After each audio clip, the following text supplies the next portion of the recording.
All right, you've got the link for that. I'm going to get rid of that. And I don't know how we publicize that. I did it again. I can't believe that I did it again. Well, I can believe it, actually. I can easily believe it. Well, welcome to this. Well, I need a YouTube. Nobody's Here stream. No, where's the YouTube link? You haven't got it on the YouTube. You haven't published it as a YouTube thing or something, have you? Because I'm looking at my subscriptions. It hasn't appeared yet. You are live. View on YouTube. Open link in new tab. And let's see, we'll be so very slightly delayed. Yeah, there we are. It is on YouTube. What's the link to YouTube? Oh, if you go, Anthony, Dan, thank you, people. Anthony and Dan have managed to find us. Ankle Cat. I'm blaming Bruce for this. Because I was on the left-hand side instead of the right-hand side. That's really and we must pass the duchy on the left-hand side, as we know. But maybe you don't know Clifford. It's okay, Cliff's here, so we're okay. So some people have found us again. That's How did they find it? I can't find it. Well, Blast number 2, is it? That the one? Yeah. They're clever. Okay. That's it, Bruce. That's what it is. Should we start that again then? No, I've had enough now. You've had enough. All right. No, your campaign is going really well. Yeah. And I'm surprised at the number of videos that are popping up in my feed about Red from, as you suggested earlier, channels that I've never heard about, and some channels with some, I'm going to be rude now, some moderate numbers with 200 or 300 subscribers. So I'm sorry to those people that have the 200 or 300 subscribers. But it's cool that they're, and it shows that in some ways the algorithm is pointing stuff we're interested in at us, which has surprised me. A GMI says your campaign too little, too late. Well, yeah, the problem is no one would listen until it was too late. Everybody was saying, don't worry. We have been banging on about this for years, every Tuesday for years. and I kind of don't quite understand why people didn't get the micro implications of this. And they really should have got it. Was it last December when DJI and co everybody had to comply? I mean, it was last year, wasn't it? Last September, Yeah, last September. So should have been a bit of a warning, shouldn't it? The problem is there's been so many individuals and organizations saying, no, leave it to us. We know what we're doing. The AMA is lobbying there, and we've got FPV Freedom Coalition working with consultative committees, and we've had RDQ legal challenge, and none of those were ever going to work because they're all built around using the system that is designed to protect the government when it's made a decision and it doesn't want to change it. They just hold you at arm's length and tell you what you want to hear. The only way for this to ever have any effect is for the public to stand up and say, no, we're not having it. This is why, these are the reasons. So we couldn't have really done this any earlier, because all that would have happened is people have turned around and said, don't worry, it's all okay, people are working on it. Well, the people have worked on it for years now and nothing's happened. So now we do have to get a bit grassroots in our approach to this thing. And Cliff saying, nice to see Ron back in the latest clip. Yep. And it was super nice to see Ron back. And don't worry about any cross-channel chat. Cliff, it was super nice to see Ron back. That's at least one positive thing that's happened. But then, wasn't that like last week? Well, that was a couple of weeks ago. That's when Chris was there, wasn't he? So, I've been so busy on the remote ID stuff that I haven't had a chance to pay attention to the basics of keeping the channel going with other stuff. So that was sitting in the can, and I knocked it out last night. So no, excellent. And I think it's quite interesting that a couple of the bigger channels are coming up with some really cockamamie ideas of how it should look and what should be, and I'm going to say it. It's based on the fact that they've only flown DJI stuff and they've only been around for 5 or 6 years, and then they're not. I don't want to say. Well, kind of my real rig video that I want to make. That this one isn't now, because the one where I cheated with the title has gone. into a few seconds. But model flying and stuff is something that's been in my life since I was, well, I think probably my earliest memories have been 5 or 6 and chuck gliders, and 6 or 7 or 8 finally building stuff, and then into 13 or so, no, 15. When I had my first job, I could save for my first RC set, which was a 3-channel Futaba set. But before that, it was all free flight, because it had to Yeah. be. Oh, and control line as well. So I don't take this as a drones versus model aircraft versus whatever. I take this as, no, this is model aviation, and then in my adult head now as a teacher, it's virtually impossible, even in South Africa, for me to have model aircraft flying unless it's indoors. It's just too hard. Cliff's made a point there I want to address, because he says it makes sense for camera drones, sucks for all of us. Well, the problem is that DJI has already decided that remote ID is going on your camera drone, whether you want it or not. Even if the FAA hadn't mandated it, it's been there in the form of the aeroscope data, but now that's in there in the form of having forced compliant remote ID, even on a sub 250, when you don't legally require it. DJI has said you're going to have it, like it or not. So if there is any camera drone operators complain to DJI that that's being forced on you by them, even if you're flying a craft that doesn't necessarily by law have to have it. That's unreasonable. And it speaks to DJI's, I don't know what they're trying to achieve, because they've had this geofencing, supposedly to make their drones less of a problem, but then they completely allow beyond visual line of sight, which is the one thing that regulators have been complaining about, and now going through inordinately complex processes to get the ability for people to fly BVLOS. DJI could have stopped BVLOS flying easily, as they stopped people flying near airports, but they chose not to. So they're so one way or the other, they don't make any sense. And now forcing remote ID on someone who buys a DJI Mini and operates recreationally, that's the real problem.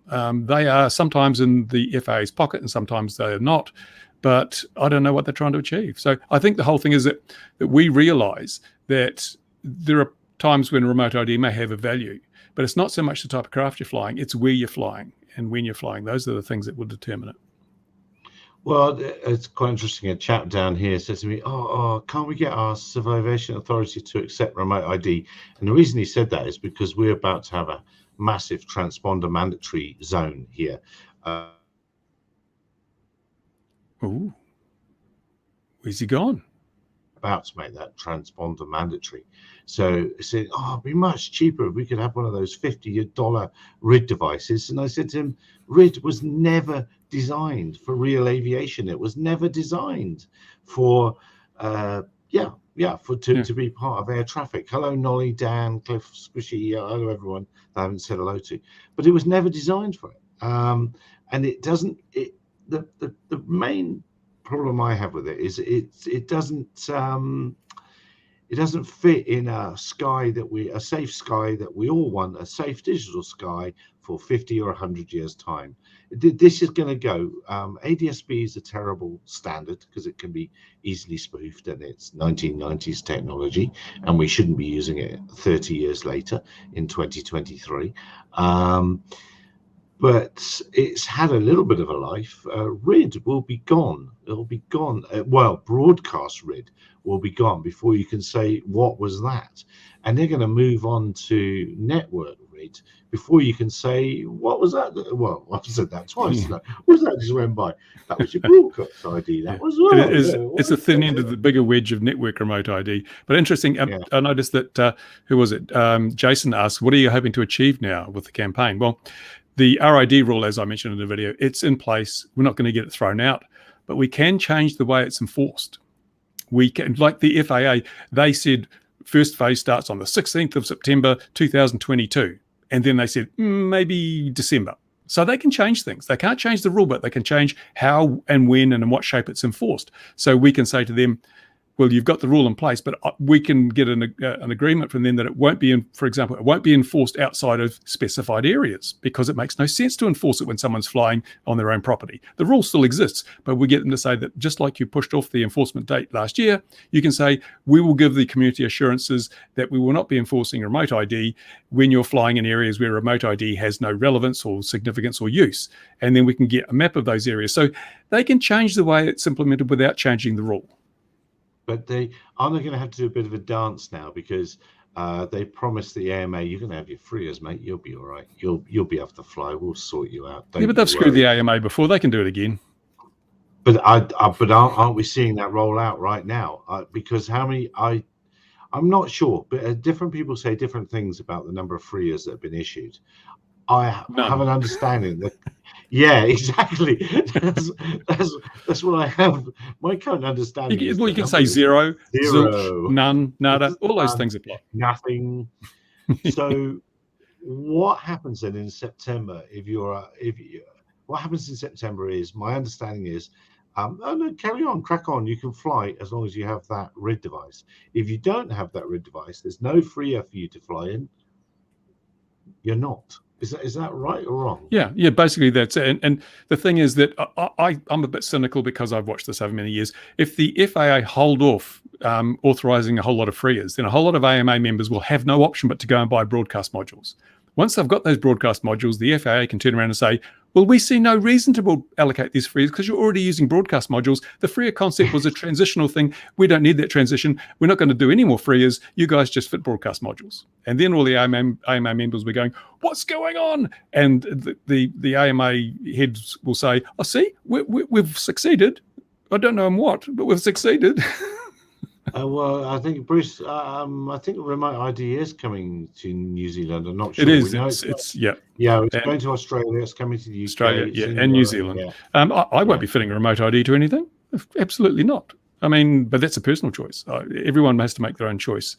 I will not be flying in a way where remote ID will be in the least bit useful or relevant. Well, Johnny, you're saying California as a Nick. Hey, hello, Nick. But never trust a word this bloke says. No,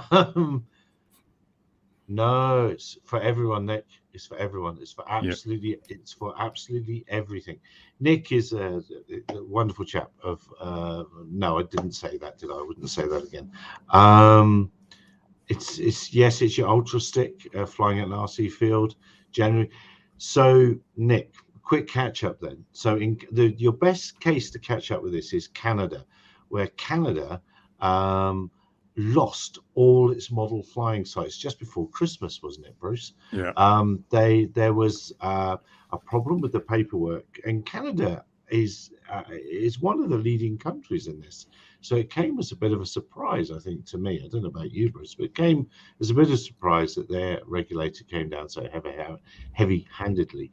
But yeah, they had to ground all model aircraft flying in Canada, but they didn't ground all the people that had got their drone tickets and stuff like that. They could continue flying. So their model aviation organization, which at the end of the day showed to have, depending on who was writing the story, had between 8,000 and 12,000 members, really had no clout at all. And the AMA are busy going into the same space, I think. I think they're going into their own Canada, where their members are going to wonder what they were ever for. Remote ID, the little broadcast module, doesn't show up on any grown-up aviation things at all. Aircraft won't see it. Air traffic controllers won't see it. But policemen or any Karen, I'm not sure I like that term, but any Karen with the app, policeman? You don't like the term policeman? Yeah. Policeman, that's right. Yeah, they'll be able to see it. They'll be able to see that person because remote ID shows the position of the aircraft and the position of the controller as well. Ranting on here, but the premise was it's very short range. Who will care? Nobody will know unless the copper can see you. He's not going to come and get you. But ANRA have been asked in America to stand up large sets of receivers. So so that you'll be able to see this over wide areas in cities. Yeah, if you're in the country. There's also another element to that, and which I realised is we're going to have this app, and you can guarantee that people and the general public be encouraged to use this app, install this app, use it if you see a drone. They've got cellular connection, so if they pull their phone out and they see a drone and it comes up on the app, that can then be networked back to a central server, and they're acting as part of the surveillance network without even knowing it. It's Exactly. And why wouldn't I? Well, we've joked about this over the last 3 or 4 years. We'll set up our own network of receivers because, of course, that allows us to see, and it is stuff again like that airspeeder thing that crashed, where I can look around my desk and you just need a cell phone with the correct Bluetooth or Wi-Fi standard on it, or Wi-Fi in your PC or laptop or whatever, and you're there. You've joined the throng. Yeah, it's ill-conceived, and it was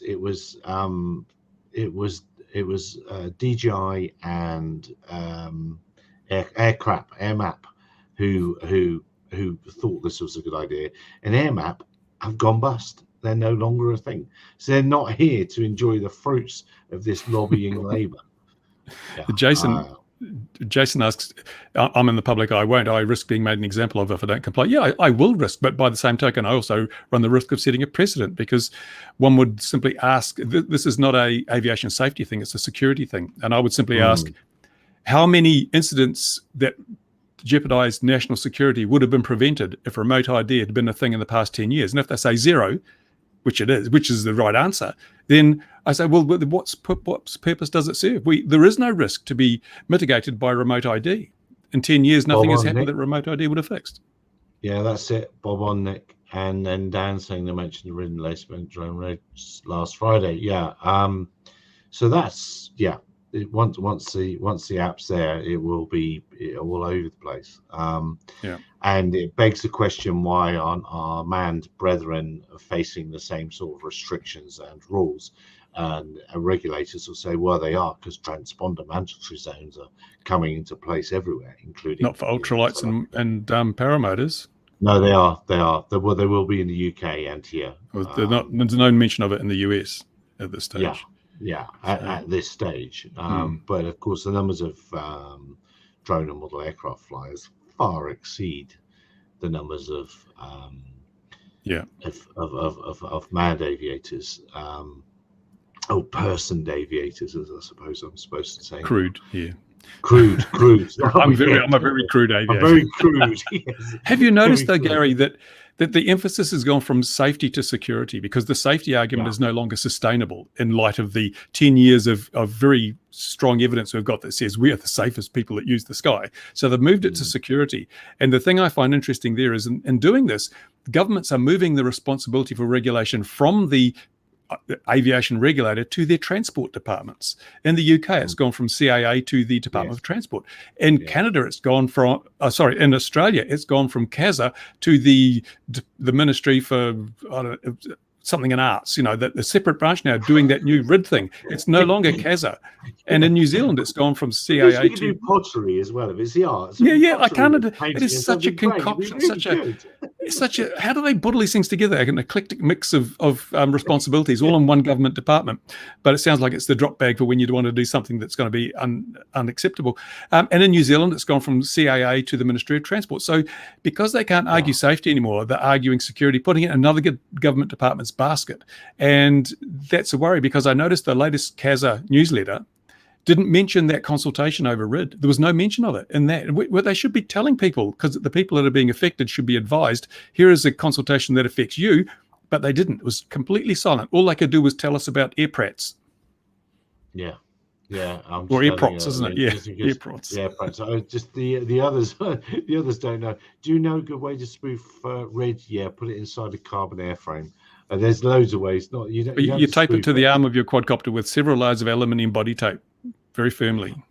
Yeah, but because the real danger is not the broadcast one. The one that we're getting now, in a lot of ways, this is not the danger. This is not the problem. The real problem is the network one, and that will come fast. Because Yeah, that is, yeah, it is pay to fly. If you're a commercial operator, um, you're going to be in trouble. So in America, if you're a Part 107, if you're a YouTuber in America now, you're in a bit of a problem because everything you fly has to have its own individual.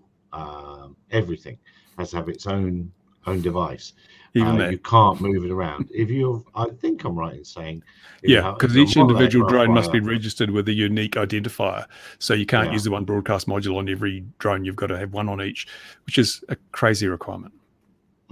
But if you're an AMA type flyer, you can have one you can move around, or is You can that move it really around, yeah. But to you won't move need it. around? You're on a Freo. Yeah. And as I say, the ridiculous thing is that like the average DLG is about 260, 270 grams. Where are you going to put a broadcast remote ID on a discus launch glider? There's no room inside. Tape it to the wing. You destroy the performance. It's like what possible threat to safety or security is a lightweight glider thrown by an old man? How can you possibly justify that kind of imposition on No, it's a something very which has great danger if you're throwing it. It's a very only if you're great standing danger. nearby, Exactly. but not to the And national security? Sean's right. How can it Well, I jeopardize don't national know. I don't security? know. I don't know. DJI did. They did. They did take it through, and so did Aircraft. They thought it was a great idea, and Aircraft even went to the point of buying into a module manufacturer in China to make the modules ready for this. But it was a few years ago before their problems started, and one must never forget that their original model was. Are you a landowner? Are you troubled by drones? Then come to us and we'll make you a special exclusion zone. And that was their original model. And they had to quickly, they realized that they couldn't run with that. And that's where they moved into this module RIDS kind of idea. And people who thought there was a problem because the media told them there was a problem just listened and acquiesced and didn't think about it. There's not been logical think. Maybe you should be doing this rant, but I'm ranting a lot. But there's not been logical thinking about this. There's been magical thinking, not logical. And what I say, what really annoys me is the fact that it doesn't make sense in a digital. 18, yeah, Johnny, 18. No, but you're okay because you're as long as you're not flying in a Part 107, Johnny, then you'll only need one module. I know it's still a pain, but you'll only need one. Yeah. Network in Canada will never happen. Look at cell coverage. Yeah. Well, Dan, I hear you, but I think it'll still be pushed. Because here in New Zealand, one of our telcos is launching a system which gives nationwide coverage for cellular communications in terms of text messages via Starlink. Starlink can provide SMS coverage all over the world. And all you need for an arming token is an SMS message. And the same thing for an arming request, SMS message. It can be implemented. There's very few parts of the world that don't have some Starlink coverage. So you can have your phone tethered to your thing and away you go. Yeah, Bruce is always never cruising close to that common red sense red card. But I have been amazed at the backlash of a few YouTubers against Bruce. I have lots of reasons to hate Bruce. Yeah. No, I don't. Most people but do. It's just yeah. But it's beginning to show channels up, which I find quite amusing. It's showing because there will be some channels that are desperate because if you followed as dear viewers here know, I don't care. I'm not a big YouTuber, but I love the input that I get from the SES News audience and the guys, and I consider the people that pitch up here are people that care and know, and they know, and I don't have to fluff them up with stuff. But there are channels that have relied on DJI and stuff that are all going, no, because they're watching all their money go away. Well, hang on, what's here? We'll quickly pass. I think it will pass. Devil's Advocate, it's too late to do anything about the RID rollout. Cool Cat, it's yes. He's right, but we can change the way that it's enforced and implemented. Yeah, and highlight the when I make my real video, what I really want to talk about is how expensive it will be for a youngster or for a youngster's parents, because it's going to happen in the UK where I was doing the RC stuff, as I've previously mentioned, Yeah. from ages whatever, and my parents would have. We'll have to also take the pilot certification or operator certification. We'll have to have a RID module, so they'll worry that that's showing where I am flying my model airplane and they are, and it'll all end up being just too hard. But It'll the cost bigger more thing, than model aircraft. the bigger thing will be the way that it actually works exactly opposite to the way it was designed. People are already talking about going and buying a RID module and taping it to the back of an airport luggage trolley, or Yeah. Oh and so yeah. it can totally disrupt airport operations. And the thing is, people won't have to build a fancy piece of technology. They just go and buy one off the shelf. It's the $50. threshold to doing this is so low that those $50 RID modules, you can buy 10 of them, stick them all around the airport, and the airport is closed until they find every single one of them. It is such a cheap way to disrupt things. And if you're going to be a bad actor doing bad things, before you do your bad thing, you just go and throw a few remote ID modules around the area you're operating in, and then the people are distracted by these things that spoof the where you're standing. They go looking 100, like a mile away from where you're actually standing is where they're looking, because that's where the remote ID says you're standing. So you're free to do what you want to do. The whole thing is so badly thought out and engineered, no cryptographic signatures, nothing to stop you spoofing it. It's even worse than ODSB, that it becomes a great tool in the hands of a bad actor. So what are they thinking? Yeah, no, I'm hesitant to say the many ways in which you can use it, and I would hate to say something like, once upon a time, I may have heard of some people who had a standard aircraft transponder, the old sort of one, and that was battery operated, and I may have heard that they also drove around an airfield because they knew that lines would appear on the radar as they were driving around, and alarms would be going off everywhere, all over the place. And then you switch it off, and then the alarms go off, and then you switch it on again once you've gone around. But that would be a terrible thing to do. And I don't want to do that. Yes. So those that are asking, what can you do now the rule's been rolled out? Well, you'd probably be surprised how quickly a rule can be rescinded if it's seen to be causing disruption of the national aviation infrastructure. Yeah, no, as Sean's saying, I don't think implementation or enforcement will keep up with changes. Unfortunately, because it's can be received on your smartphone. I think that's the trouble, and because it's an open standard, it's an open broadcast that has that information. Then they'll say, no, but all your data's it's masked, and you'll never have your real rubbish. See, people will very quickly create databases of who they think is what and where and what sort of aircraft, and that will quickly become available. And it's a nonsense. I think so. Here, I've said it before on the stream. So if you come to South Africa as a tourist and you hire a car, when you get between 20 and 10 kilometers out of the next small town, when you've been rushing down a highway and you see a tree in the distance, slow down, because that's where the traffic cop is. And our traffic police operate differently to our police. They fund themselves from the fines. So that's where they'll be. And they're there to make money from fines.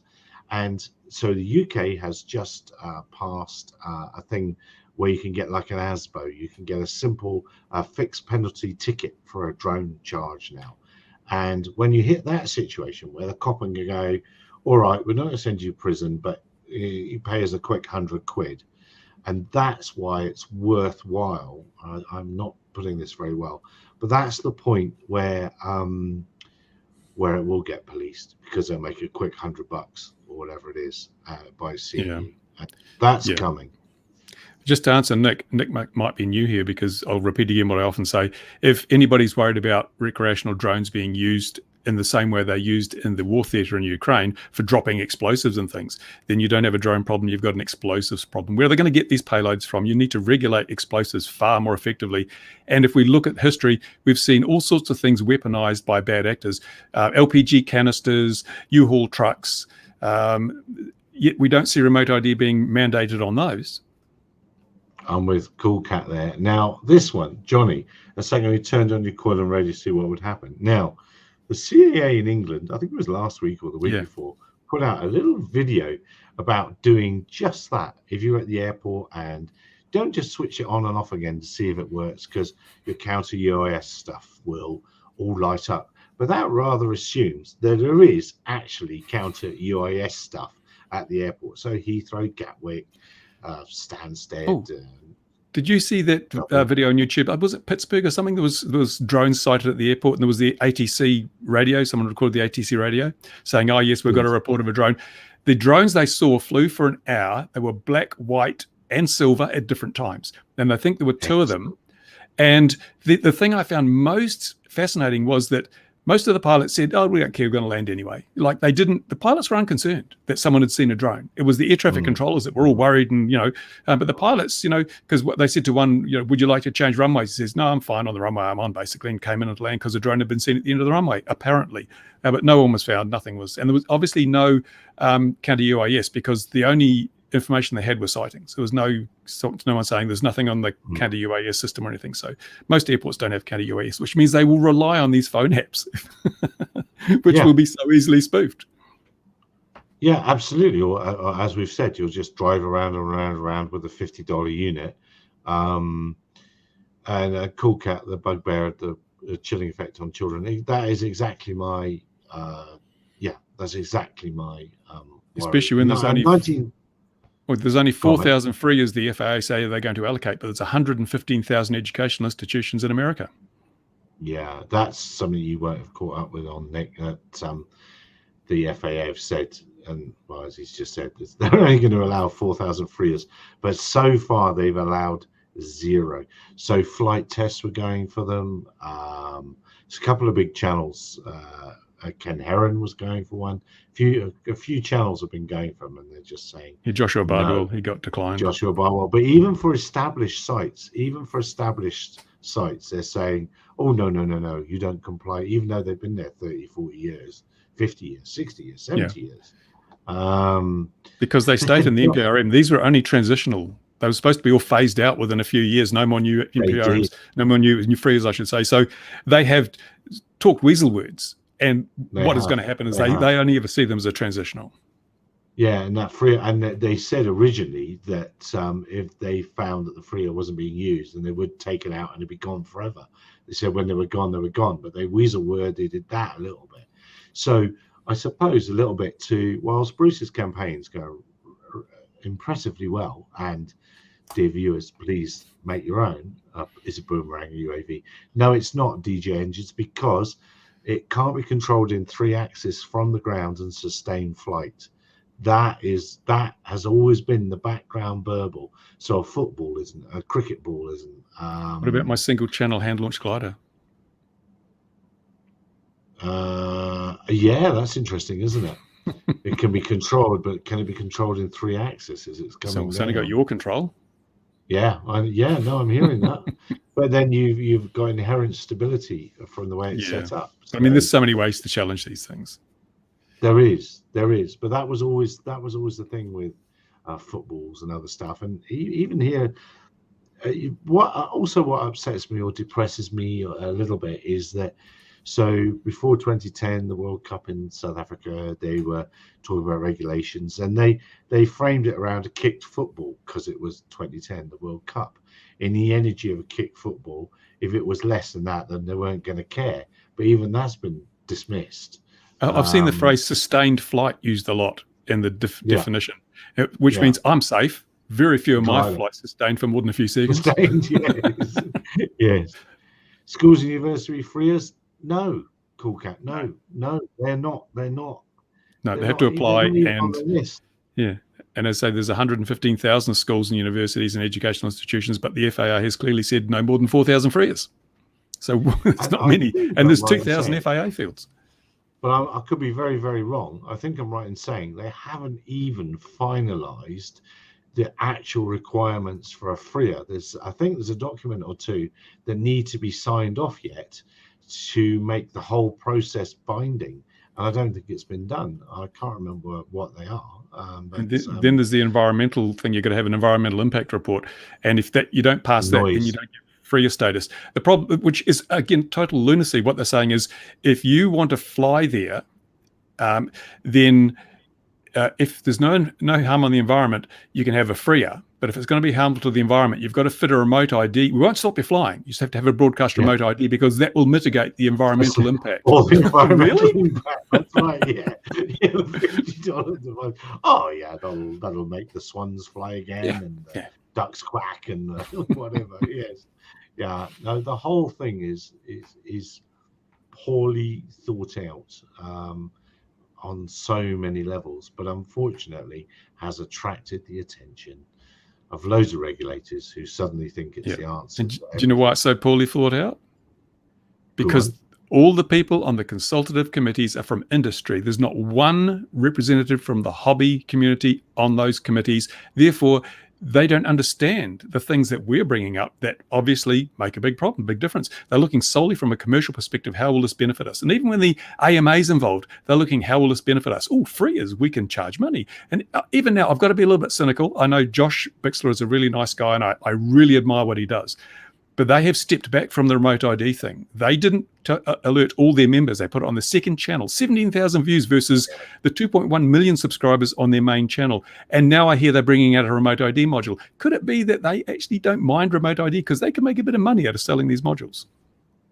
Yeah, I didn't know they were bringing out a RID Yeah. module. And the FPV Freedom Coalition is backing them in that. Dave Messina is always saying, "Oh yeah, I've been looking at the flight test module. It's really good. It's going to be out soon." How can we buy into the stupid, lame idea? And they're supposed to be there to represent the freedom of FPV, not to buy into the ridiculous rule sets. I'm disappointed in the FPV Freedom Coalition, to be totally honest. And you will not see any videos from anyone at the top of the FPV Freedom Coalition. Why not? No, Why can't you lend your weight?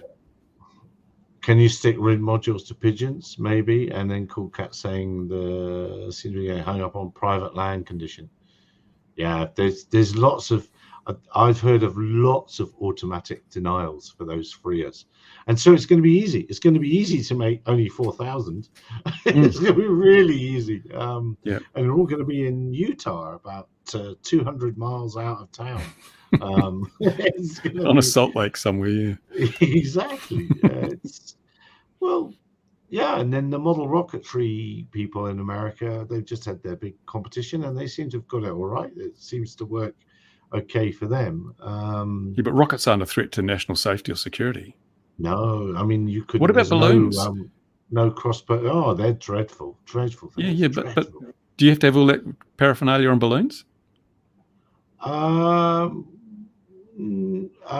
ADSB and stuff like that. You would, you would if you're flying in controlled airspace. Yeah, but if you're flying in Class G, you don't. No. Was that Chinese balloon flying in Class G? every single class you wanted. Yeah. No, actually, it wasn't. No, it wasn't. It was. It was too high. It's too high, and that's the other fight. So we've had this 400-foot height that all the not counter US, the what's Richard what's Richard's sort of thing? What's that called? I forgot what that's called. UTM, altitude angel. Yeah, UTM. All the UTM people were going for that 400-foot thing, and they're also going for above flight level 660 now, because that's the other chunk of airspace that suddenly people want to use, not just for those Chinese spy balloons, but HAP systems like the Phaser 35. Thanks very much. You know who you are for tipping me off about that one. Who just went up to 65,000 feet on the weekend, but they want their protection up there, as it were, or UTM companies think they can provide them protection up there. How do I think would we rolled out in the UK? Exactly the same as America. Yeah, at 12 miles of rev. Exactly the same. There'll be it's all craft will have to have it. There'll be no distinction, but I know that the UK is going to lean very heavily on the transponder mandatory zones. and that's gonna anger a lot of general aviation, a lot of glider pilots, a lot of balloon pilots. Yeah. When I was ballooning there, we were a commercial operation, so we could afford to have the transponder. Oh no, am I connecting an earlier story? We could afford to have a transponder in the aircraft, and to be honest, it was great because it meant that I could fly in areas that other balloons didn't fly, and the farmers were very happy and fine because they didn't see any balloons. So it actually opened up huge areas that made it easy for me to fly and land. But I had to have a two-way radio, which, ultralights, paragliders, walla walla walla. So I had to speak to air traffic control, and I had to squawk correctly. So it was a bit of an overhead, I suppose. You still there, Bruce? Have we gone now? Yeah, you're going a bit jittery, but you're frozen, but I can hear you. I'm afraid. Oh. Are you back? It was so cool, Kat. So we were saying the Chinese balloon didn't use any electronic ID. No, and it was only something that was the size of NASA flies every month. NASA flies a shipping container around the world under a balloon. So it's no, that Chinese balloon was only something that all your defense radars should have been able to spot. It's. You're not telling me China's a bad actor, are you? No, not at all. There's, careful what I say now. It's interesting that lots of servicemen in America are receiving smartwatches unsolicited in the post now. Yes. that's very, very, very, very interesting. Yeah. So, I saw something. Or clever operator. How do you want to define that? I saw something interesting. Someone contacted FAA about that video, the one that we've all been watching, and going, my goodness. FAA have kind of tried to take a back step and say, oh, it wasn't our video. It was a third party. And I'm thinking, hang on a minute, but it doesn't matter, because you would not put something on your channel that was not aligned with your vision of what was happening. If I said, hey, put this video of mine on your channel, you'd say bugger off. So they're trying to distance themselves a little from that video, because obviously this is causing them a bit of pain. It's causing a lot of pushback, and it's giving people justification for the opinions they're holding. So now they're trying to step away by saying, oh, it was produced by a third party. I don't believe for a minute that that's a valid stance for them to take. Did you hear from the press office? No, I didn't. And GMI, well, again, I didn't hear from the press office. They didn't want to come and talk to us. Yeah. I'm actually going to contact them myself and put myself forward as a representative of the parts of the community that are vehemently opposed to remote ID, and would they like to engage in a dialogue, and with a view to ensuring that remote ID achieves its stated goals, but does not unreasonably represent an imposition on those who pose no threat in terms of safety or security.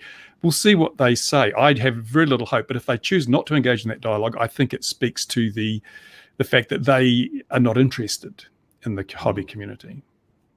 And Jason, so no differentiation on types of drone. I think we sort of need to park the word drone.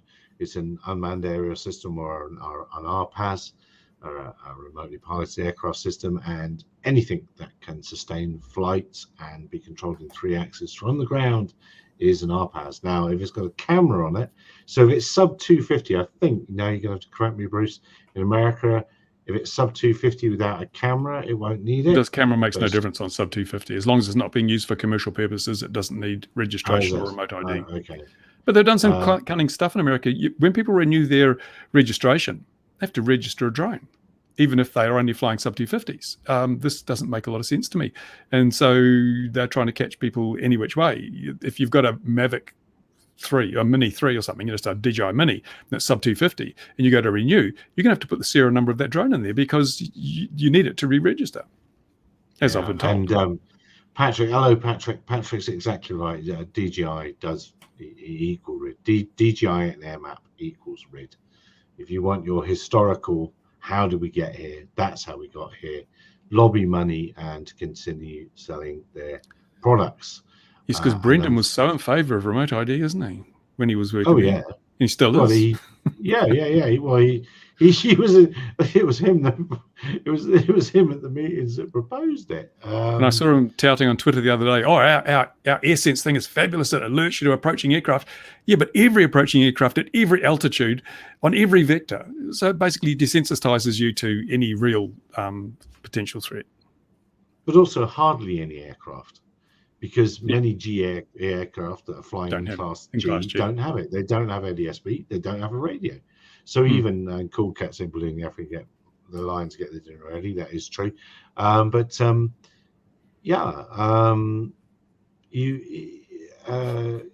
in that balloon situation, I carried more gear in order to be in that airspace flying a balloon than because I was in that airspace. So I had to comply with those regulations. The scale stops at 250. Hey, Bruce, there's a commercial opportunity there. The trouble is, in America, if you're walking around with scales, you'll probably be arrested for drug paraphernalia. So we need a set of red scales, because as you do, the ones that don't show the blood, and the number needs to stop at some. I'm sure we can put that on some sort of website where we'll get a slight fee for that. Yeah, it's a mess. It's a mess, and it's such a shame that. So I don't know if I said this earlier now in my continual rants, but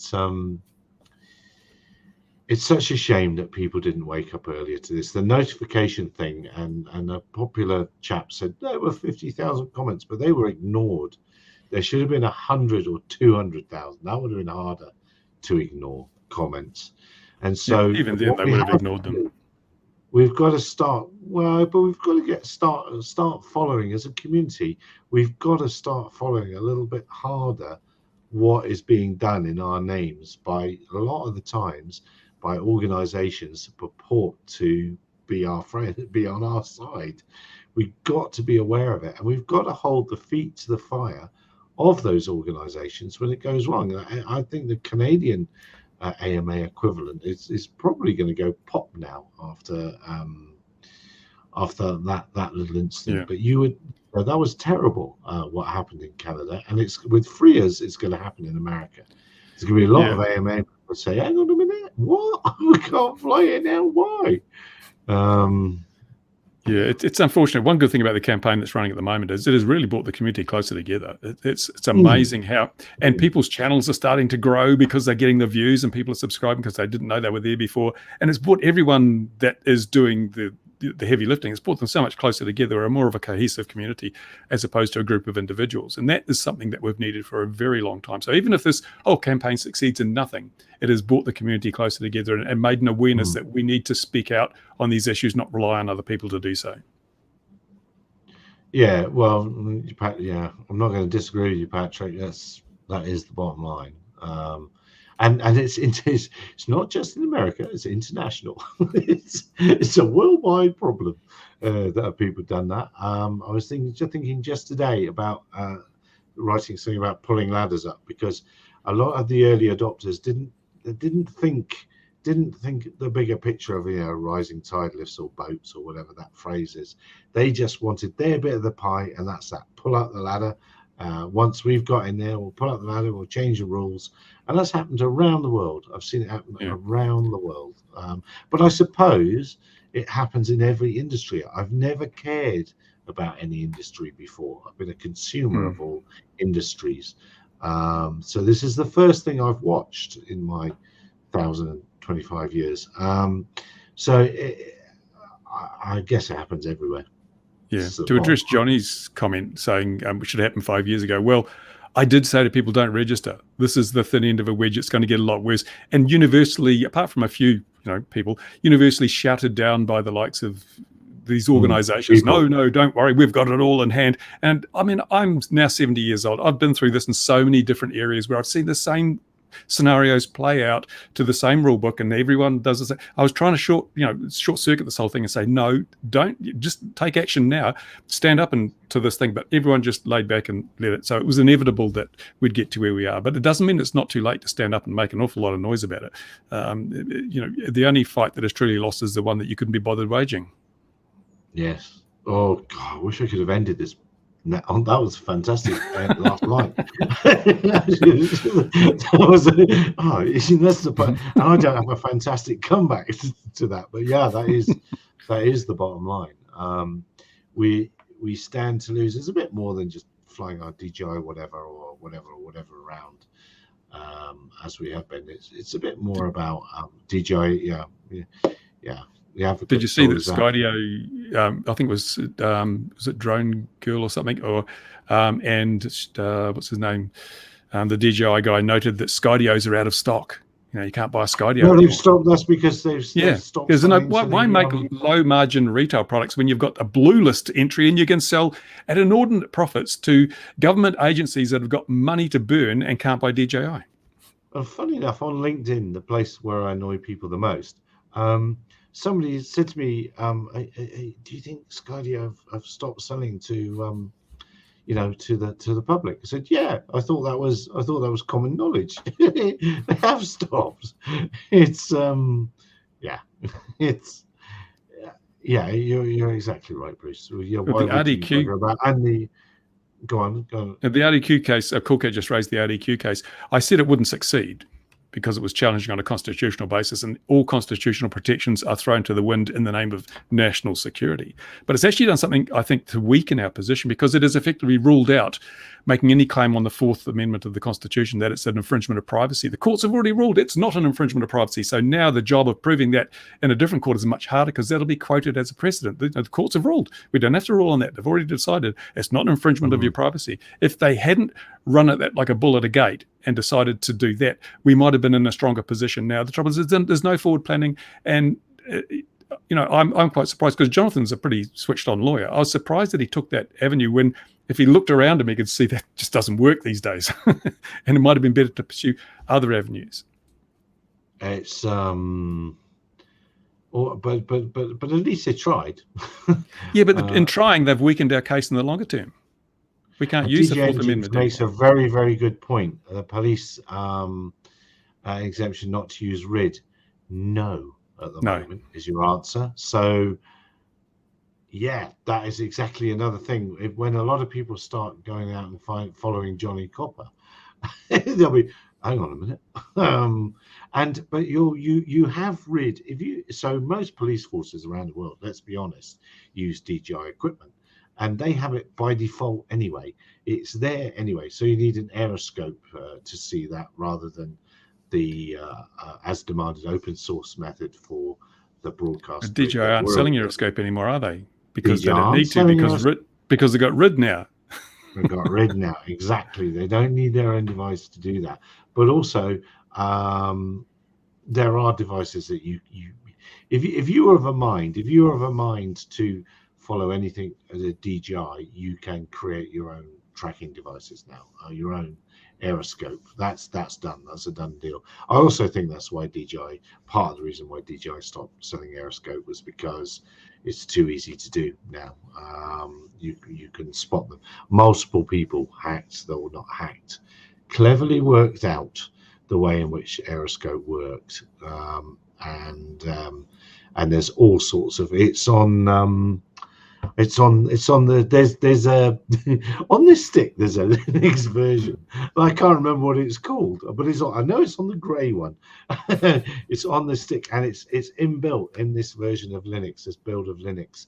That's a radio hacker version of Linux. Yeah, it's inbuilt in this version of Linux for SDRs to do it. So.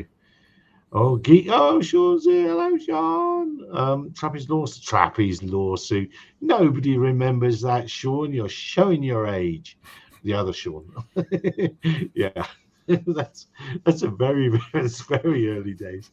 I guarantee most people don't know what you're talking about.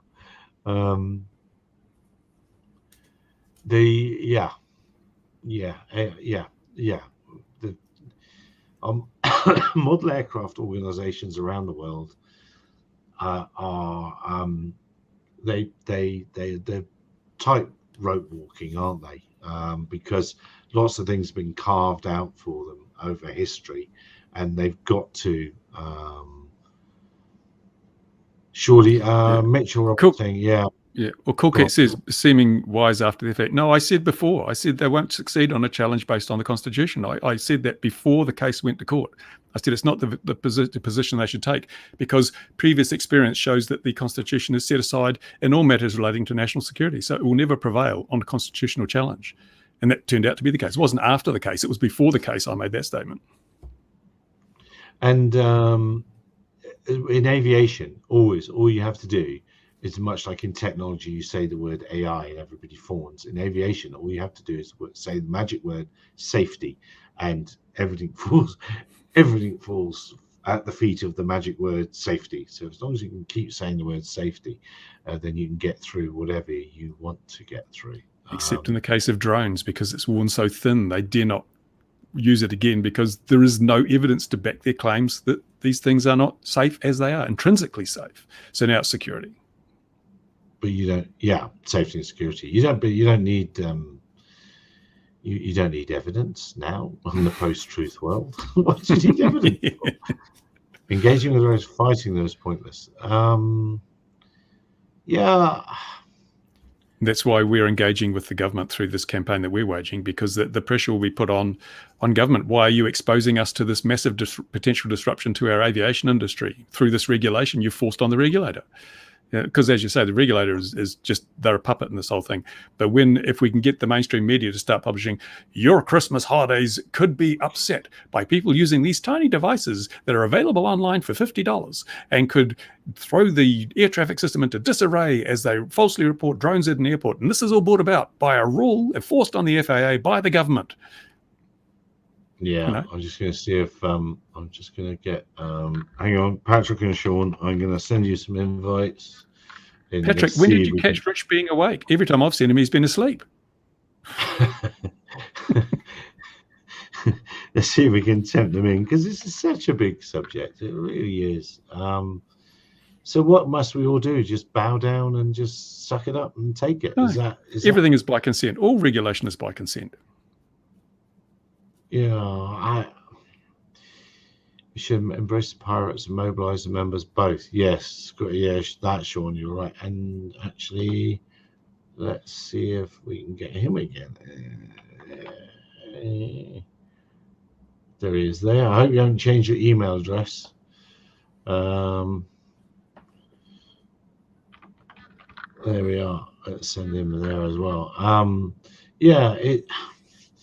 It's been a steady, and your wedge analogy, unfortunately, is right. And the wedge that we've faced here. So there was first of all registration, and then that's become RID, and it's going to become network trust. Well, but that's I think that can all put in there. That's in the registration, because the trust exam was a scam. They said, we want trust exam, so you got a basic knowledge and you don't do things unreasonably and so forth. But virtually every incident involving drones is done out of ignorance.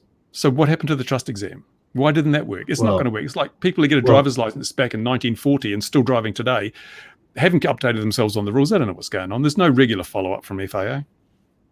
That's a missed opportunity, and you said bad actors and stuff, and that's what Sean's there with that there.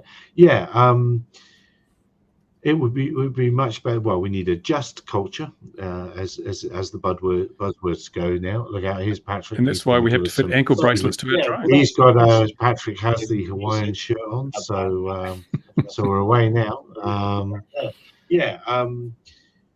We're hearing. That's it. Yeah, we're hearing both of you. Hello there, Patrick. We're all burglars and perverts. Oh, did Jeremy Clarkson say that? But it's just been, Patrick and I have been playing this game, and so has Bruce, obviously, for a while, and it's just been the steady march of all this nonsense, and we've seen it coming, and no one listens. Over to you, Patrick. No, not over to you, Patrick, then. I don't know who's I might be lagging. There might be too many people on the internet here.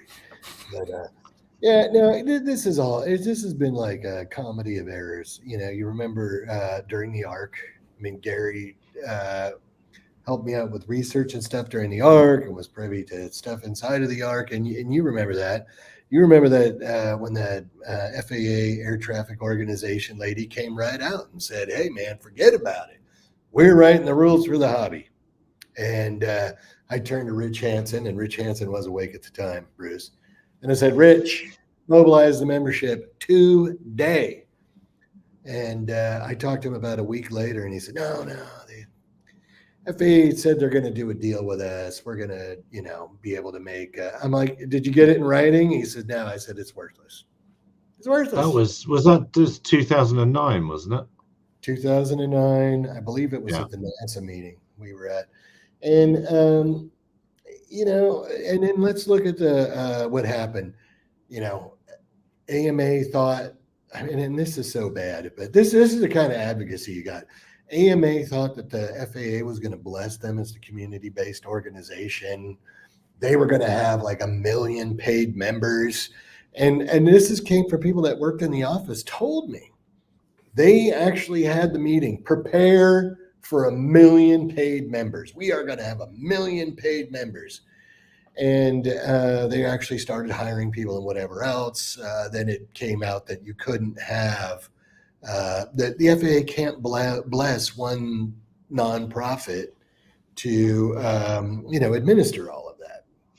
And then there was another thing where they were going to use the ASTM model. And if you wanted to fly, okay, we can't be the blessed CBO, but that's okay. Because what you can do is you can buy our safety rules for $75 a year, which was going to follow the ASTM model, which people didn't even know that about the small rule, is that basically you were supposed to buy these drone standards every year so you could operate. Remember all that, Gary? I do remember, because you and I were on the first call for that. We were on the first call. And then when as soon as they said, "Rich," nobody else was on that call. And then when they said that that's what it was going to cost, we were out. We're like, "Listen," we were out. So we remember, Patrick, that's our biggest mistake. We could have made a fortune. Well, but the deal was, is you weren't a greedy bastard, low life dog, or anything else. Because I do want to give a little history lesson if you'll give me the time. I think one of the big mistakes in the arc, and this was one of the big mistakes, and I should have put my hoof down at that point. So the FAA asked, and this is in 2008, about how many hobbyists there were in the United States that were not affiliated with the AMA, and we were all on our RC groups. I mean, we did all, I think that's where we met, right? Yeah. Early 2000s. And Rich Hansen, there's probably about 5,000 unaffiliated hobbyists in the United States. And I said, 5,000? I mean, you should try 500,000 unaffiliated, because it was right after the electric revolution happened. And everybody, you guys all remember that. I mean, the electric thing was like, oh, I got back into the hobby because you could go down to the park and fly. Well, I think I did as well, really. Yeah. Yeah. Instead of going out to the field and putting up with those curmudgeon old dudes out there with their bad attitudes and their nasty habits. Exactly. Hitting you with. That's us now, though. Yeah, exactly. It's been a long time. But anyway, so I should have really put my hoof down there. I mean, it got so bad on the arc towards the end that they wanted to boot me off because I did so much grousing and whatever else. But anyway, fast forward to the registration arc. Okay. Brendan Schulman was on that, Nancy Egan, a lot of people were on that arc that are now out of business. And I think this is one other thing that people have to realize that are in the RC hobby and also in the drone business, is that most of the people that help the FAA make rules, and the registration task force is one of them, are now, they went bust. They're out of business. They're gone. And what they were trying to sell was a business model that obviously didn't work, because they'd be in business. They wouldn't be out of business. But, in the case of Brendan Schulman, and I'll be honest, I did go out for his job at DJI, which I'm glad in retrospect I didn't get, because I would have been the commie stooge. And I really don't like being a commie stooge or a stooge in any capacity. But he was tipped off. The other people were tipped off that it was going to be a setup. The 200, we didn't know it was going to be 250 grams, but the FAA was going to set them up. And when I saw that MOD report that the 250 grams came from, and this is another one, there's like misinformation on the internet where the 250 grams came from. People think there was like some scientific study. There was no scientific study. It was that MOD report, and it was the lethality of shrapnel and projectiles from explosions. And that's what your drone advocates went on. But point of order, don't forget that before that, it was it 1 kilo, 2 kilo, 3 kilo, 4 kilo, whatever it was, but it was exactly the fit of AeroVironment's offerings. Each band exactly fitted what AeroVironment was selling. But anyway. Yeah, that was funny. The ARC thing, that was funny because I was on the West Coast and they were on East Coast time. And it's funny you say that, Gary, because I got on the call. I'm a little late. I like to drink my coffee before I get on the conference call and make an ass out of myself. And they're like, well, yeah, that's it. We figured out the first bin. And I'm like, really? What's the first bin? Well, it's I think it was 2.2 kilos, wasn't it? Or 2.2 pounds, 1 kilo, 2.2 pounds. Okay, it was 2.2 pounds. And I was like, wait a minute. When did I did not hear that we went on the metric system here in the United States? Because I go, last time I checked, we were still on that, imperial thing, as far as I'm concerned. But yes, we were given strict rules that we couldn't make rules for existing products, right? And then I think it was like 2 weeks later, you'll remember when the upper limit was set. And Boeing announced, this was another thing that was funny with the ARC. And they tried to kick Fred Marks off from AMA Direct because he was talking to his constituency about the proceedings, right? Which I said, this is totally insane. You're telling me that we're having a private public rulemaking thing where you can't talk to your constituents? Yeah, that's crazy talk. But anyway, they made it 55 pounds. I think it was a week later. Boeing's like, that's it. We're all in. We're buying in situ. It's great. This is going to be wonderful. And I'm like, you guys, I realize you're in DC, but, what like shame, go away for summer holiday? What's going on here?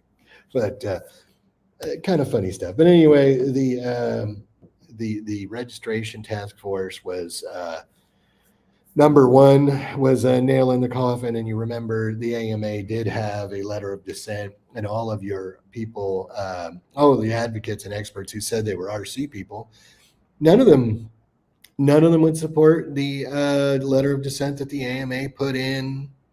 So that was the beginning of the end. And I told Brendan right there, I go, dude, you established like the threshold or the floor for the safety thing. The 250 grams. No, I didn't. You weren't privy to the sidebars. And I said, you are correct, because I don't do backroom deals with the FAA, because whatever they tell you is a lie. I call it the old prom date deal. They make all the promises to you. You go along with the madness, and then, you don't get a call back. It's kind of sad. Anyway, so that's just a little bit of the history. And then the RID thing and the race day quads thing. Yeah, the community did put some money together. I forget the guy's name from Race Day Quads. I want to say he's a fighter pilot or something, I heard, but they didn't really have the support that they needed. And I agree with Bruce that it can only be the courts. And I've been saying this for years. We've talked about this for years. You have to do the political thing. And the other thing this industry needs to do, and they won't do it, is they won't spend any money on science.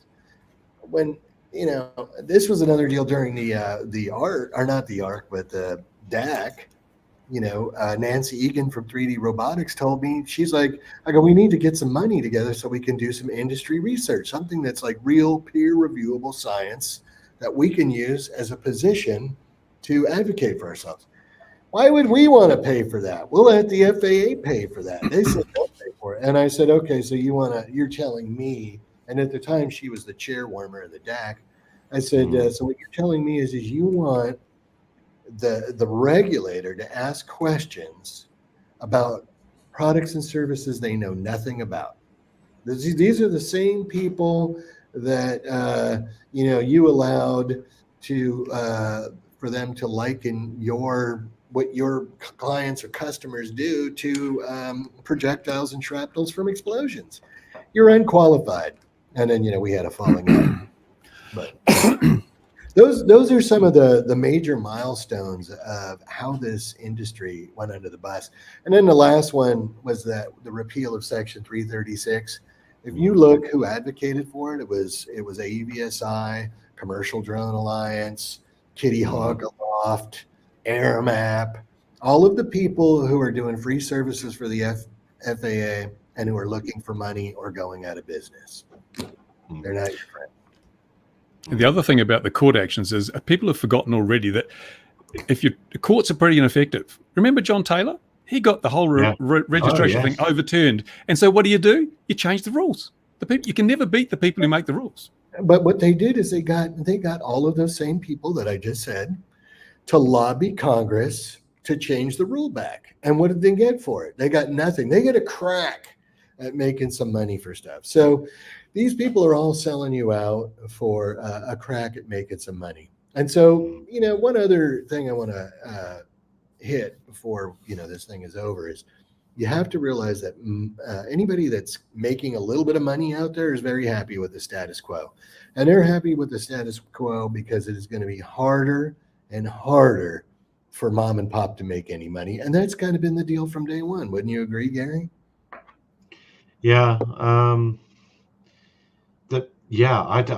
don't really see how in some ways, I suppose, though, there's not always going to be a space for mom and pop businesses as equipment gets more expensive, LiDARs and this, that, and all the other sort of thing. But there should be a better space for people to become a startup business, see if it works, and then grow. And maybe they're the wrong person to have the drone business and it fails. But the level, what I'm trying to say is the barrier to entry is getting harder and harder for that mom and pop business. And that shouldn't be allowed.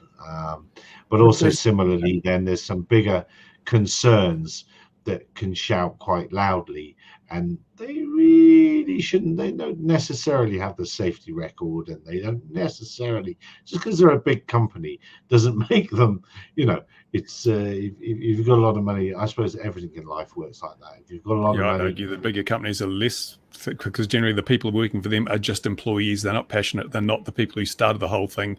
You get the small company that they were doing it for the reasons that are not echoed in the larger corporations. And we're looking at a situation where the Googles and the Amazons of the world are used to pushing out all the small players. I remember on the internet when Google was just a search engine, not the search engine, and Gmail was just a webmail service, not the webmail service, and Amazon was a online product supplier, not the online product supplier. So they're used to getting their way and basically creating effective monopolies in an area, and they want to do the same thing with the airspace. Well, you remember when Amazon came up with their plan for the airspace? But we need to roll this back a little bit, because all of us are in, I would say, Western countries, and some countries that had a, let's say, robust aerospace history of innovation, history of, let's say, being a world power, and it has become apparent here in the United States, and I think in Europe, that we not producing these systems domestically, there's a couple of issues. And one of them is a national security issue. The other one is an economic national security issue. The people don't understand, in the military circles, we have to have blue UAS.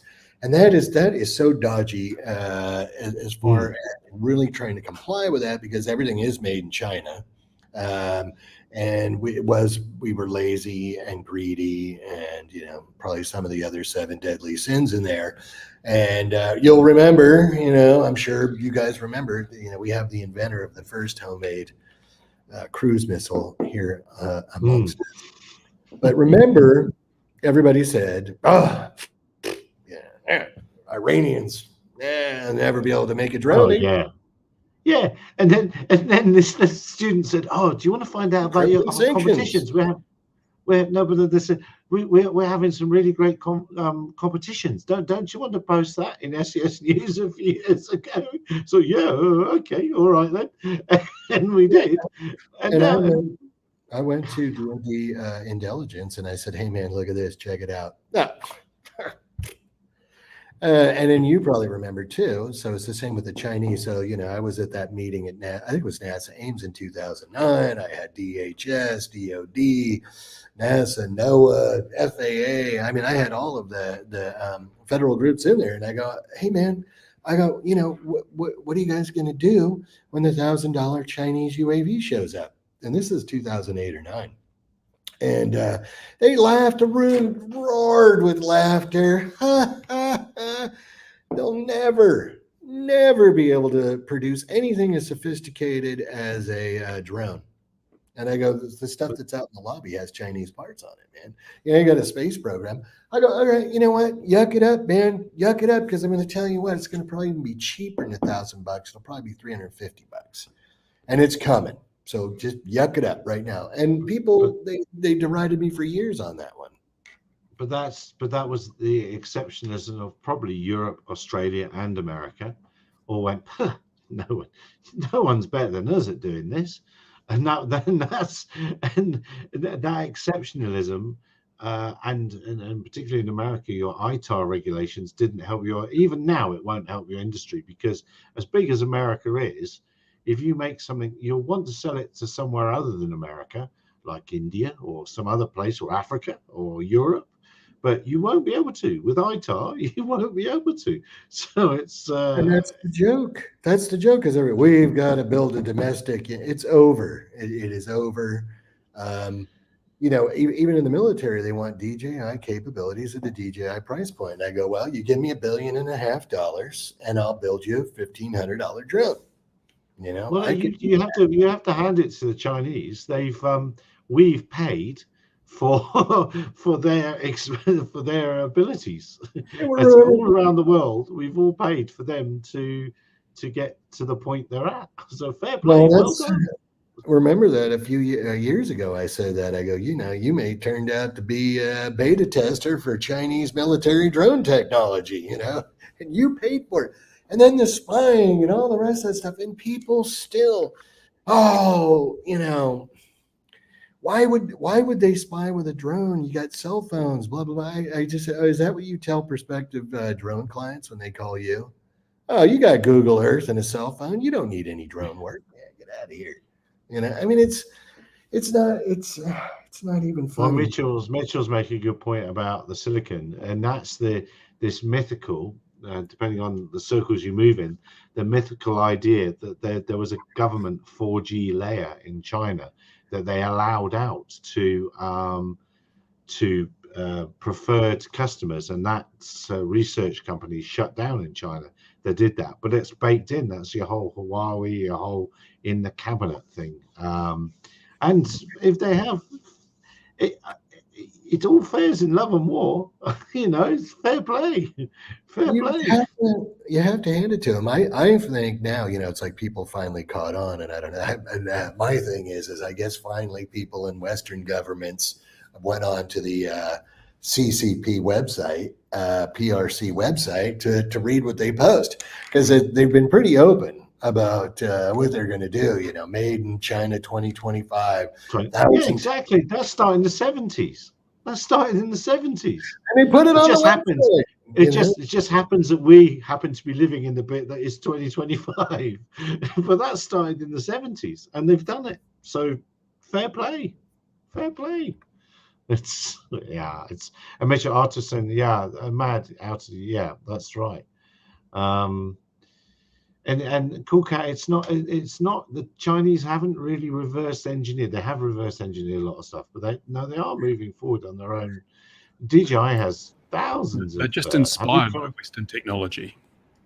Well, what's this one? Talk about Bruce. Bruce is too old to have smack talk on him, isn't he? The thing I like about the videos that are popping up saying that I'm terrible and the campaign's a waste of time is they have remote ID in the title, so they're pushing the algorithm. So I've encouraged people, if you don't agree, put your own video up and put your point of view, because it's the number of videos that count. Yeah, you're right, Mitchell. That's it. that is where it was. Yeah, and it's so there's all. It's just, what am I trying to say now? I'm trying to say Patrick, Bruce, and I have just seen this slowly coming. Just plod, plod, plod. We've seen this coming, and we've, as a community, we've got to get our heads around what people are saying and what potentially might be happening, and jumping over it in whatever the most effective manner is. And wouldn't it be nice to have some sort of organization that actually stood up for both commercial and private flyers? Um, Yeah, not happening. I do believe, and I've said this before. If we had a few $100,000, and I know people have got the money, and I know there are people that are making some money or whatever. If we had that kind of money, we could actually go out and do. Remember during the arc? Remember there was those 5 engineers from NASA. I think there was a guy from Goddard and a guy from the Armstrong facility, and what used to be Dryden and Langley. The nodes all over the country, and they came up with this plan. They wanted to do some testing, kinetic energy, and some other things. Remember that, Gary? To this day, that research hasn't been done. I tried to get the Small UAV Coalition to put up money. I tried to get DJI to put up money. I tried to get 3DR to put up money. And while on 3DR, I got to stop and tell people now, we haven't seen Chris Anderson in a long time, but that nut job, I remember when he told me that the Chinese are never going to catch me. I'm an innovator and I've got free IP. My IP is free. I'm gonna beat them at their. I go. You think you're gonna beat the Chinese at their own game while you're getting your stuff made in China? And then remember they were doing the service tickets on the autopilot, the knockoff autopilot. Do you remember? Yeah. They wrung him out to dry. They beat him. They beat him like a drum. Well, ITAR didn't help either. That got very the making all the gear in Mexico, just over the border from their American office. You could see the facility in Mexico. America didn't like that much in the end. That all got very, very, very grey, and then boom, 3DR were gone. That happened too, but he didn't. No, nothing was going to happen to him. He had it all figured out. It was FAA be. I like this one. We're not going to be never regulate us. Yeah, you're right, Sean. Almost a genius plan. So is the Solo on the blue list then? No, probably not by a long way. I don't think you can get parts and stuff for it, but to get onto the blue or green list is $100,000 ticket. I saw someone today on Reddit or something saying we're going to make we're going to buy something American now, but our company has to have an American made in America drone. And I made the point to him, it doesn't, even if you make it in America, it doesn't matter. It doesn't make you compliant. You've got to get on the green or the blue list, and that's $100,000 just to walk in for the first meeting. That's unless it has the mark of the greasy palm on the drone, it doesn't qualify. Right. Yeah, exactly. Have you got the $100,000? Oh, it's compliant. And remember, we were we were upset at the African CAA that wanted money, but that's a different story. Yes. The one thing with the certification thing that these guys with your blue UAS, and this is another thing that the drone community doesn't understand about certification. So once you go through that certification, right, and the certification, I don't really want to get into depth because I don't want to give any secrets away, but it's a snapshot in time. So whatever it is that you have, your code or whatever that's getting checked, you can't keep upgrading it, updating it, putting new stuff in it, or you're going to have it checked again. Now, so the blue list, I hear what the blue list was for. I think the blue and green aren't the best for the industry, and I think the green list is disastrous for manufacturers in America. Well, if you're a young, you're 22, I'm going to build drones, I'm going to have an American drone company. You are immediately into $100,000 immediately. And Sean Geeks, the green list isn't federally recognised. Does it get you federal dollars? It is private enterprise. It's nonsense. It's absolute nonsense. Wasn't AUVSI doing that? Anything That's that AUVSI is the green list. Is the green yeah, list. It's anything that nonsense. those bastards put their mids on, forget it's a disaster. What was the last deal? Remember they had the Oh, what was their training program? Oh, the yeah. top training pro. Oh, they roped that poor lady in from Australia and they made her look stupid. And she thought I was going after her personally, but I just said, this is ridiculous. You get nothing. You get nothing for your money.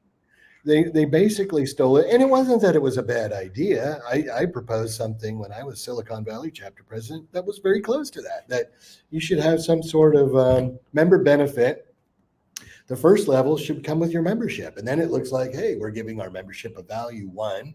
2, to the regulator, we're actually really interested in safety. And we came up with this program to help make this NAS safer and all the rest of this stuff. But those greedy bastards, all they can ever do is basically soak the membership, tap the membership for more money while doing nothing. I mean, you remember the $82 billion forecast. I mean, everything they've tried, it's just a flop. It's horrible. Even the, you guys saw some choppy video from, it's a technology show and the 5G in the hall. Well, you saw what we got for that, right? But I'm not sure what Mitchell says. I like burgers. I'm not quite sure what that means, and I love Sean's idea of red list and market it. Exactly. We can make any coloured list we like. That was part of their marketing campaign. I like burgers. A burger you could add on to, and put stuff on it. And Zip has just come up. What is the actual threat? And all I'll say to that is ask Australia, because they're the ones that found out. Nobody else. So Australian military found out. That's where the actual threat is. But as I said earlier, it's amazing. US servicemen are receiving smartwatches now unsolicited in the post. I'll just leave that there. It's and people. Yeah. This is another thing with the DJI drones. Really, this is another point I wanted to circle back onto, and I know I got a lot to get off my chest. I haven't been on the program in a while. But what's going on in Ukraine? What's going on with the DJI stuff in Ukraine? What's going on with the Iranian stuff in Ukraine and the Russian stuff and the homemade stuff? I mean, remember this, they so many people in government were like, afraid this was going to. Go on, sorry, mate. Oh, and the constraints on it. So that would never happen, And it's a joke.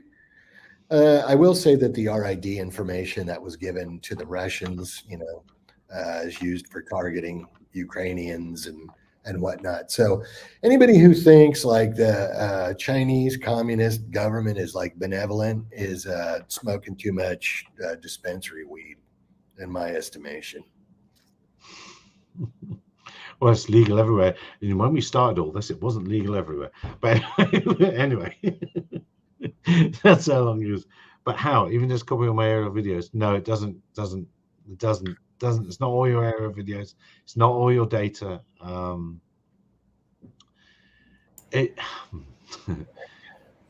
Stuff.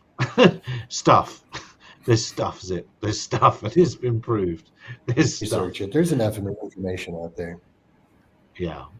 Have a look around. There's stuff, but again, fair play to them. If they do it and we buy it, fair play. It's not like America's spying on China in any way, shape, or form. It's never happened. Well, let's bring it all the way back around to that balloon. Everybody's been hoffing those balloons around the world for years. For years, that's been happening. I'd say NASA flies shipping containers, bloody shipping containers. So it's yeah. I can see the quality of those satellite images in the Ukraine-Russia conflict. It's amazing how good those satellite images are from low Earth orbit. Yeah, they're not bad. One of the first bits of I spoke to Greg Crutchinger the other day. You remember him, right? Yeah. So now he's in the commercial space market, and he's using satellite imagery, and he's they get new stuff every day. Remember with the drone thing? Well, you don't have to deal with stale satellite data. They have their own constellation. People have got CubeSats and all the rest of this stuff. So, and me and him both were like, wow, who would have thought that the commercial space thing would beat out the drone thing for agricultural, analysis. I think any farmer would have done. I mean, that was you just as I've often said, if you a good farmer, if you stand on the gate or lean on the gate with him, he'll say, "Oh, I'll tell you why stuff didn't grow over there, because that's where Granddad buried the Fordson tractor, and over there, that's where in 34 years ago, whatever." So a really good farmer knows his land.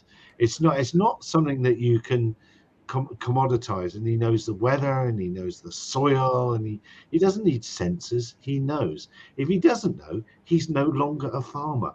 His farm no longer works. So can we get Ed Snowden on the show?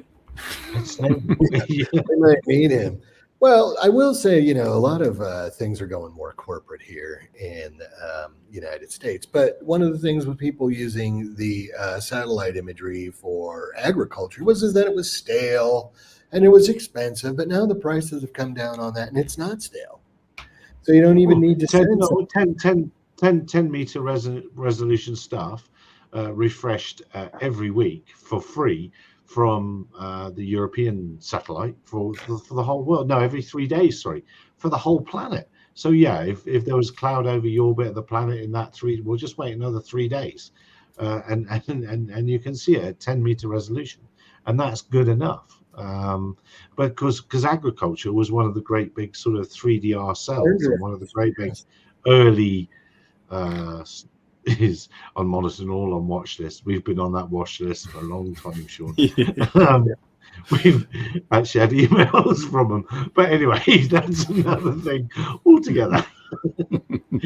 Especially around there. Why do you think the stream stopped suddenly earlier on? Oh, absolutely. Absolutely. Yeah, absolutely. Look, we are definitely renting now. We're an hour and a half, and it's probably time to go. Should we say anything about the industry before we go? We've spoken ridden nonsense. My mother always said, if you can't say something nice about someone, don't say anything at all. Oh, there we are then. We can't say anything nice about the industry. So. I don't see things getting better. I don't, you see now over here, the beyond visual line of sight arc, and they're lobbying Congress for the FAA reauthorization. And maybe we could leave on this high point, Gary, because remember you had we never leave on a high point. No. Remember the Missomatic. Gary put up the Missomatic. And the Missomatic was actually for when they were going to come out with the 107 rule, right? And what did that take? That took like 7 years. That was a long time, yes. So, everybody's like, yeah, we got and you're going to tell the FAA, and they're going to move, and they're going to do this and that. And I'm just like, hey, don't break out the party hats just yet. Because I'm still waiting. What was supposed to happen, Gary, in September of 2015? Oh God, I can't remember now. I can't remember. Donkey years ago. But all of that was part of the Missomatic. Was also part of me learning or noticing that governments change, and then departments change, and the new head of whatever happens, and it all gets kicked. That's when I first worked out. There's like, oh, that's how the world works. Then I hadn't twigged that before then. I know, but I think that made like a government accounting office report, didn't it? Like on the progress that the FAA was making. There was a footnote on the Missomatic. The Missomatic did make a government report, as did my name is in a Congress paper about the flipping DJI thing as well. So yeah, we have made some noise over the years. Well, yeah. So the good news is, and the high point is that the FAA, the Congress told the FAA, they put out a mandate that they were going to fully integrate drones into the national airspace by September 15 of 2015. So, any day now, you're going to be able to file and fly and do whatever you want. And that's everything, not just the small stuff, but everything. It's amazing. Actually, BV loss is interesting because one of the things they sold rid on was BV loss. Oh, when we get rid, but only to suitably certified operators, probably under Part 108. The recreational community got totally ripped off by the hint of you can fly BV loss, and then no, you can't. It's just that was never. You're right. That was another one of those prom date promises where they were saying, yeah, you're gonna be able to fly beyond. Okay, yeah, well, and I'm like, you're dreaming. That is never gonna happen. The people that are going to be flying beyond visual line of sight, like anywhere, who aren't a big corporation who have kennels full of lobbyists, you're going to have certified equipment. There's going to be all kinds of stipulations, and then the other deal with the UTM. I'm on a military project for like UTM, UAM, and I would say that some of the baseline work still needs to be done on that. It's not going to be free. Everybody's dancing around now. Who's going to pay for all the infrastructure, the certifications, landing fees, takeoff fees? Who's going to pay for all that? It's not going to be free. So you got duped. Network red. That's when it's coming. This is Bruce's wedge, and we've had the registration. We're now at broadcast, and when we get to network, that's when the money game comes. over. But speaking to Sean there, he's saying, this will eventually come to pass. What we're going to hope for is a carve out for visual line of sight, non-GPS or non-camera, gimbal drones. That's the best thing we can hope for, is a carve out of those from some of this excessive regulation, because these areas are not part of the problem. And the fact, I cannot believe that the hobby has tolerated a regulator coming in and saying this is the same as a P-51 Mustang built by hand out of balsa and covered in film. Who stood by and let that go? Well, the AMA did it, the promise of getting a little bit of money. Now, what could have really happened during the registration arc was the concept of point of sale registration, and really that would have brought the accountability that the FAA was looking for.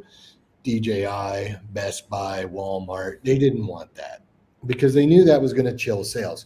But it's not people like the P-51 Mustang model that you just talked about, Bruce. That's not the people flying at the airport.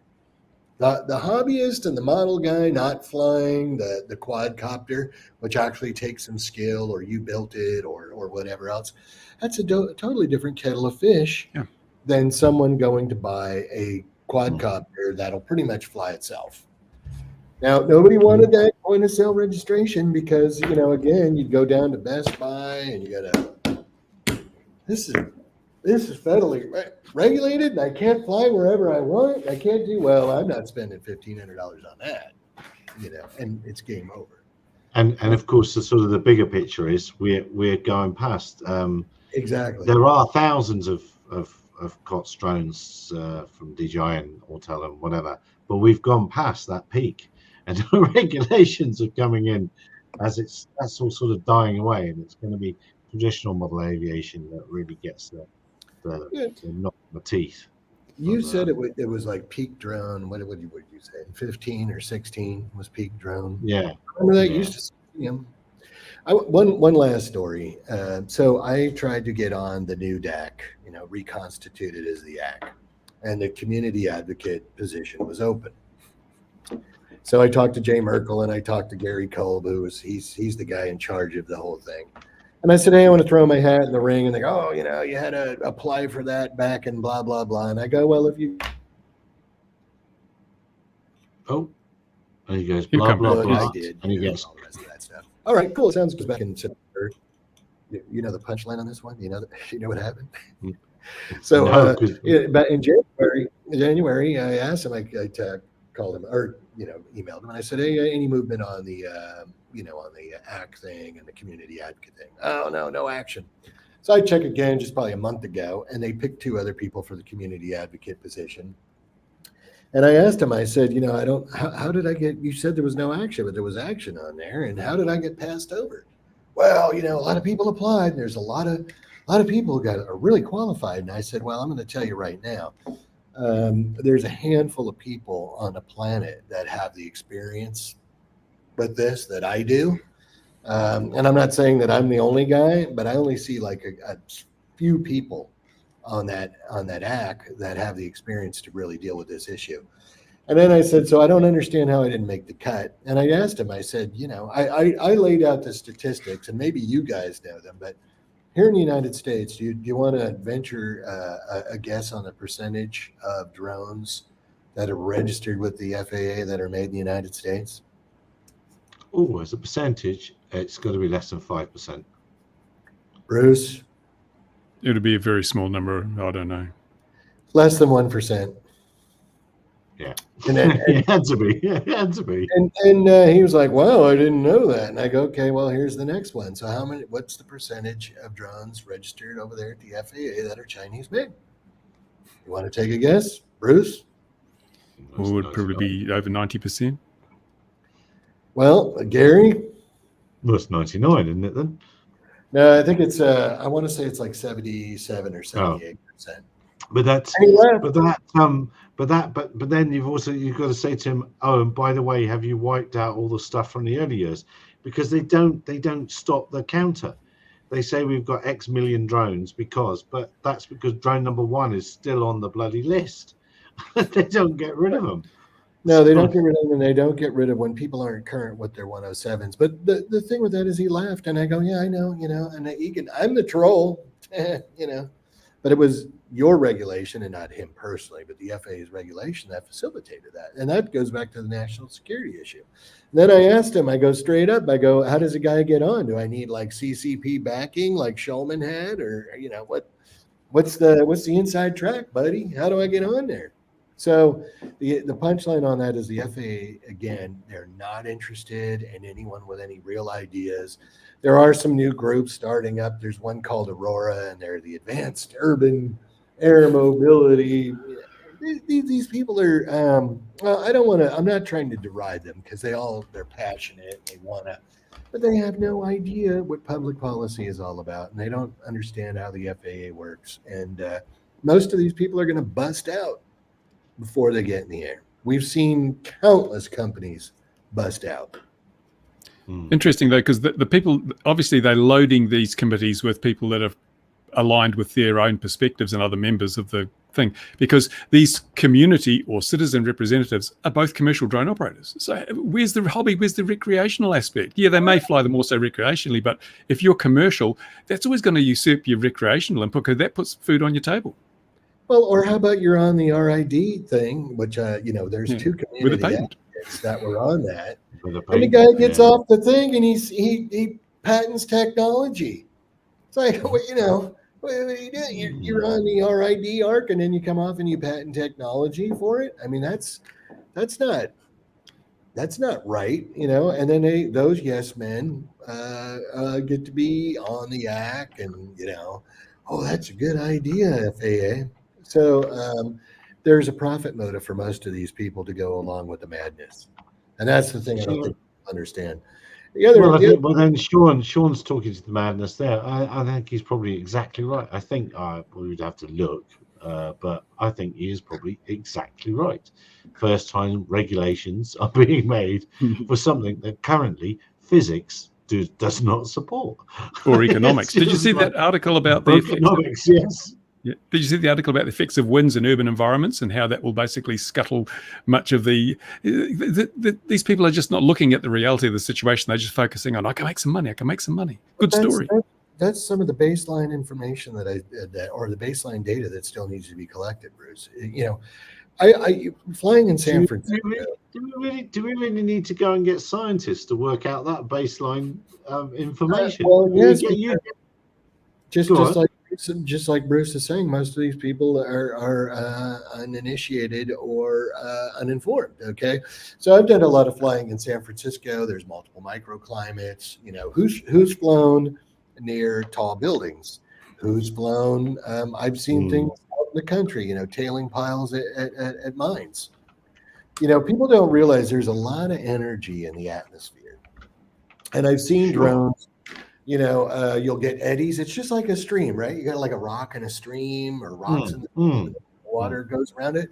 Air is doing the same thing. It's a fluid. It's physics, man. You can't see it, but it's happening.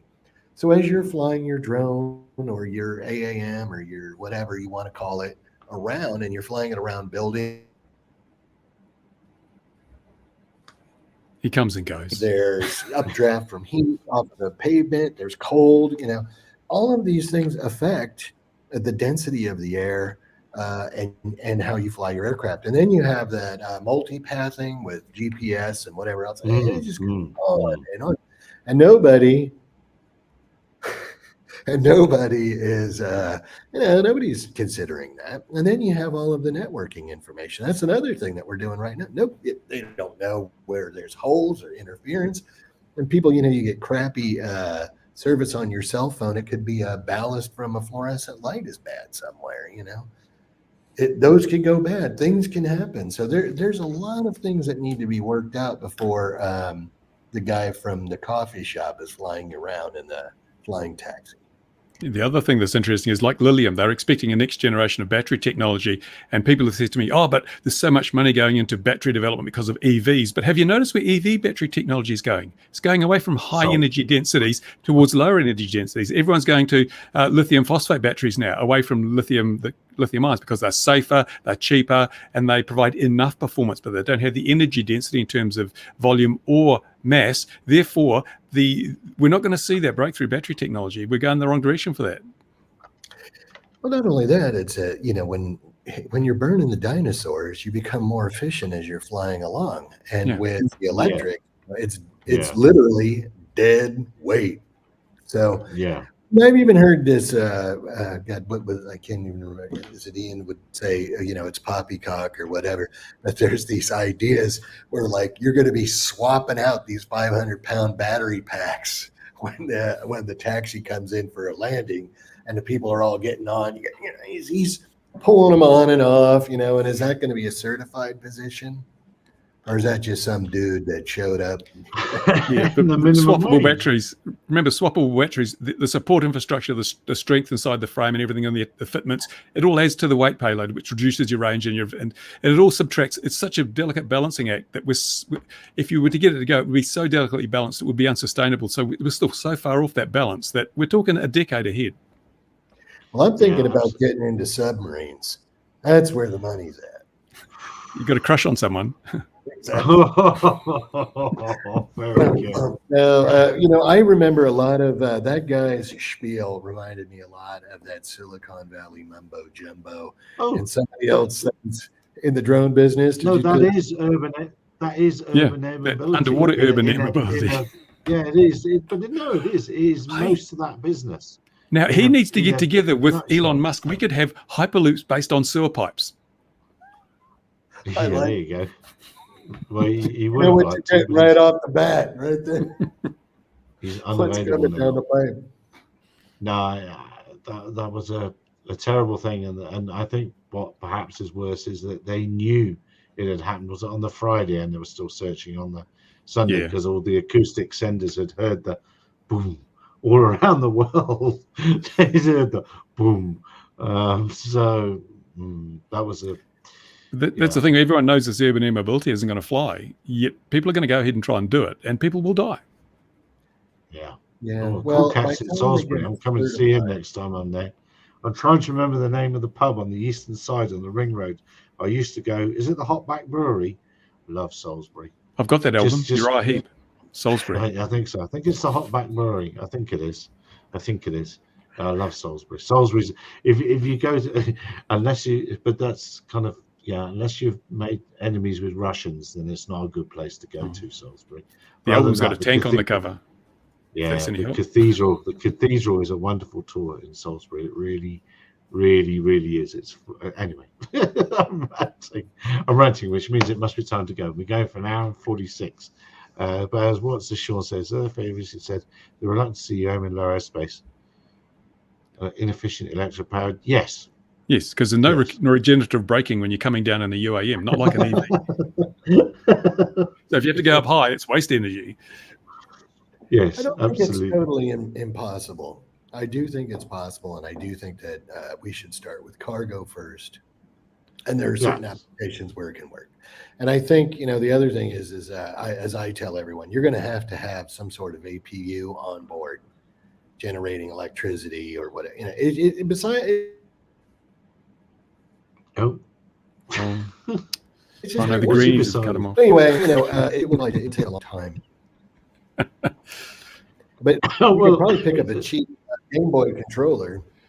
But why go electric? I mean, that's stupid. Electric, there's no benefits at this stage to electric. You take a perfectly good internal combustion powered helicopter, you cripple its range and its performance and its endurance, and you give it no form of auto rotation. You say, this is better. No. well, it's presupposing cargo is going to be a use case. Cargo is Yeah, they're doing it in New Zealand. They case. plan to. They're going to And run it's a cargo flight up and down the country, a fully autonomous cargo flight pretty soon.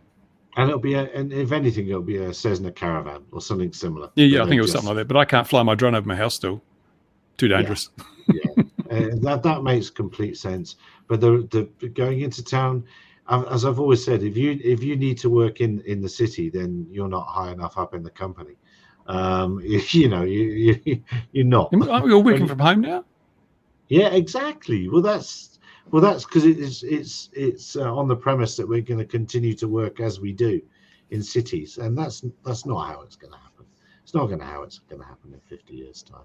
But anyway, look, we are continually going around into endless rant loops here, and I now need a sandwich because food was mentioned earlier. I've forgotten who mentioned food. I curse on you, whoever it was. But thank you very much to viewers. Wherever you might be in the world. Look after yourselves. We'll be back again next week at 2100 GMT when maybe some drone news will have happened. Look after yourselves, everyone. Take care. Cheerio.